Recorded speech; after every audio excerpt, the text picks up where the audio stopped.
ৰাতিপুৱাই মই একদম পইচাটো লৈ চিধা ৰাস্তাৰ ফালে দৌৰ মাৰিছোঁ কাৰণ মাছ বেপাৰী আহিছে মানে মাছ বেপাৰী পূৰা মাথুনিকে পইচাটো লৈ চিধাই দৌৰ মাৰিছোঁ কাৰণ মাছ খাব লাগে আৰু মাছকেইটা থাকিলে ভাতকেইটা খাই এনেও দেচোন বহুত বেছিয়ে ভাল লাগে পিছে আপোনালোকৰ এনেকুৱা হয়নে আৰু ধুনীয়াকৈ মই মাছখিনি ভাজি ভাত চাত খাই আকৌ পথাৰত আহিলোঁ দেখিছেনে পূৰা একদম পকা চপৰা মাজে মাজে পথাৰত আহি গৈছোঁ কাৰণ মোবাইলটো মায়ে মানে পথাৰত নিবৰ কাৰণে পাহৰি গৈছিল মোবাইলটো দিব আহিলোঁ আৰু এইফালে মাহঁতে বেহাৰ তুলি আছে চাওকচোন বেহাৰবিলাক পিছে তোলা হ'লে আৰু অলপ বাকী আছে বাৰু আৰু এই শিমলু ফুলডাল চাওকচোন ইটা হৈছে শিমলু ফুলাৰ সময় পিছে শিমলুডাল এটা পাত নাই ইমান ধুনীয়াকৈ ফুলকেইটা ফুলিছে আৰু ফুলটো চাওকচোন ইমান বেছি মৰম লাগে নহয়নে বাৰু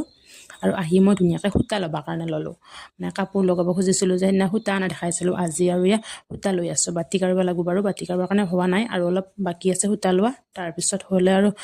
বাতি কাঢ়ি দিম তাৰপিছত পিছবেলা ল'লোঁ আকৌ চকত যাবৰ কাৰণে